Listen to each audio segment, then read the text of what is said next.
Assalamualaikum warahmatullahi wabarakatuh.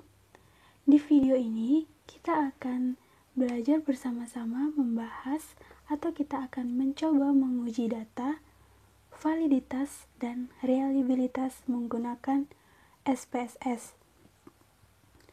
Nah, uji reliabilitas ini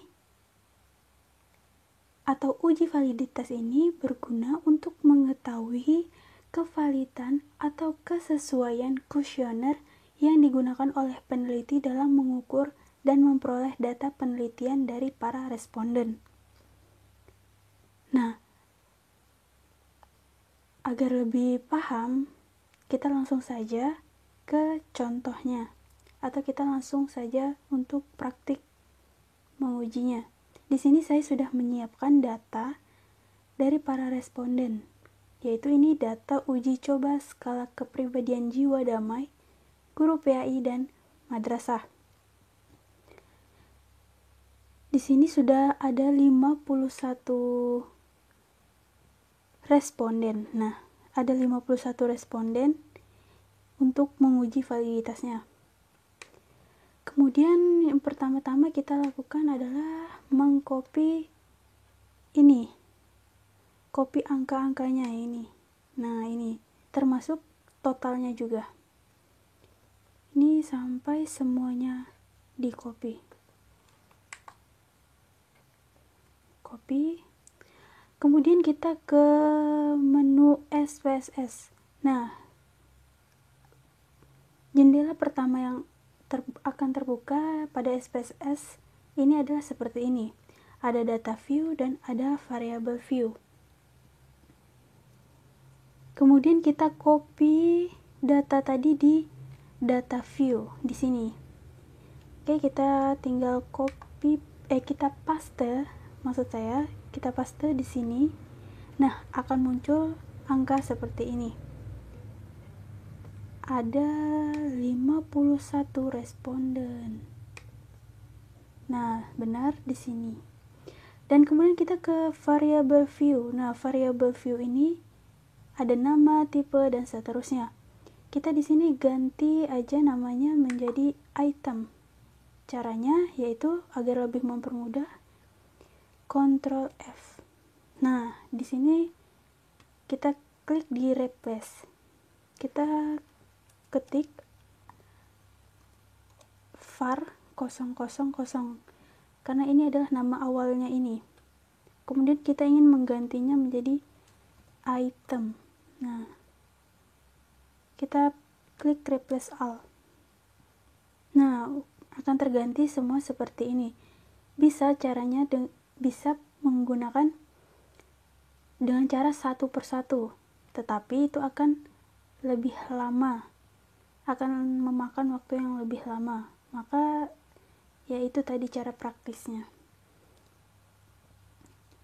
Kemudian kita langsung ke data view-nya, kita ke analyze. Ini yang kita ganti dulu menjadi total. Nah, yang di sini kita ganti total. Jangan lupa ini diganti total karena ini emang totalnya tadi. Oke, sekarang kita ke analyze. Kemudian correlate, terus bivariate. Nah, di sini akan muncul item-item 1 sampai 19 dan total. Ini kita akan pindahkan semua ini ke variabel. Caranya blok semuanya. Sudah terblok, lalu kita klik bagian panah ini. Nah, otomatis dia akan terpindah di sini. Kemudian kita klik atau kita centang pada person ini dan to tilde dan ini flag significant correlation. Kemudian kita klik OK. Nah, kemudian akan muncul output dokumen korelasi, atau dari sinilah kita bisa melihat valid atau tidaknya suatu item ini. Nah, di sini ada item 1, item 2, item 3, dan item seterusnya. Maksud dari item 1 dan 2 ini, 1, 2, dan seterusnya ini, ialah ini merupakan pernyataan-pernyataan yang kalian miliki. Kemudian di sini ada person correlation, atau ini nilai korelasinya atau R hitung. Di sini ada signifikan, nilai signifikan, dan di sini ada N. N adalah jumlah responden kita yang akan kita uji nanti. Lalu kita pergi ke kolom total yang paling ujung di sini. Nah, di sini. Ini ada kolom totalnya. Kita bisa melihat signifikan, kita bisa melihat item itu valid atau tidak. Ada dua cara. Yang pertama dengan melihat R hitungnya. R hitungnya ada di paling atas ini, yang 0,616, dan kita bisa melihat nilai signifikansinya. Nilai signifikansinya ada di sini, ada 0,00 di sini. Jadi saya di sini akan melihat data itu valid atau tidaknya saya akan melihatnya pada nilai signifikansinya saja. Gitu. Oke, di sini kita lihat dasar pengambilan uji validitas itu adalah yang pertama, jika nilai signifikansinya itu lebih kecil dari 0,05, maka bisa dikatakan item itu valid. Yang kedua, jika nilai signifikansinya itu lebih besar dari 0,05, maka item itu tidak valid. Seperti itu. Oke, kita lihat pada bagian item pertama. Nah, item pertama ini adalah nilai signifikansinya 0,000. Otomatis ini nilai signifikansinya ternyata lebih kecil dari 0,05. Maka bisa dikatakan ini adalah valid gitu. Dan di sini juga sama 0,000, otomatis ini juga valid. Ini juga, dan seterusnya sampai sini kita lihat ya. Dan seterusnya seperti itu kita cara melihatnya. Nah, itulah cara mengetahui validitas item dengan melihat nilai signifikansinya. Kalau kalian mempunyai banyak item, jadi kalian harus lebih teliti lagi dalam melihatnya. Dan kalian harus mengeceknya itu satu persatu agar kita mengetahui apakah item itu valid atau tidak. Dan itu harus teliti banget ya, agar tidak salah di kemudiannya. Nah, seperti itu untuk uji validitasnya. Seperti itu. Kemudian kita ke sini lagi, kembali ke ke data ini lagi.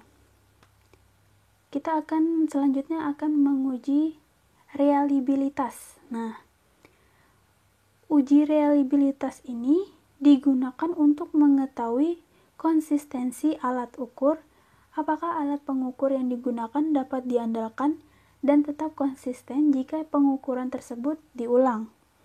Nah, maksudnya gini ya, item kita ini bisa konsisten gak sih kalau kita uji terus-menerus atau kita uji secara berulang-ulang, begitu. Sekarang untuk lebih memahaminya lagi, kita langsung aja ya ke uji reliabilitasnya. Kita gunakan data yang tadi yang sudah dimasukkan.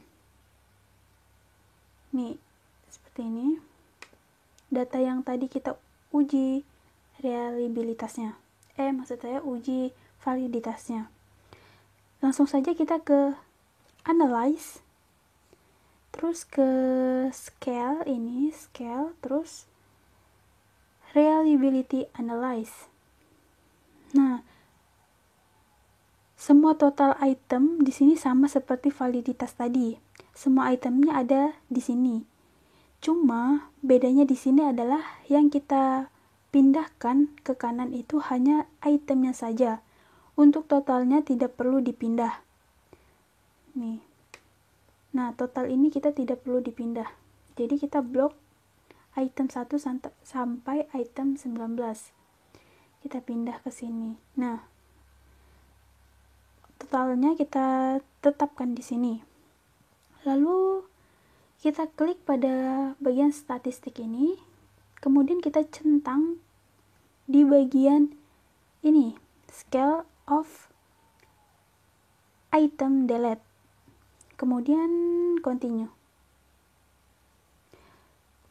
Dan modelnya dipastikan harus alpha. Nih, alpha. Kemudian kita klik OK. Nah, akan muncul hasil uji reliabilitas menggunakan SPSS. Kemudian kita lihat pada tabel reliability statistik. Nih, di sini kita lihat di sini. Oke, kita baca ininya. Dasar pengambilan uji reliabilitas menurut Wiratna Sujarweni tahun 2014 adalah kuesioner dikatakan reliable jika nilai Cronbach alpha itu lebih besar dari 0,6 gitu. Kalian bisa lihat pada Cronbach alpha-nya. Nah, di sini kita lihat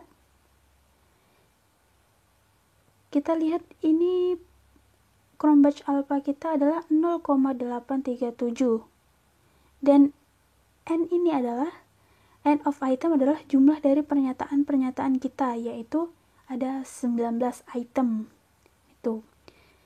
Nah, dikatakan reliable Cronbach alpha itu lebih besar dari 0,6 maksud saya. Ternyata ini lebih besar dari 0,6. Alhasil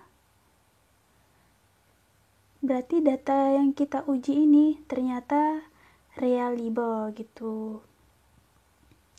Otomatis item ini dinyatakan reliable ya.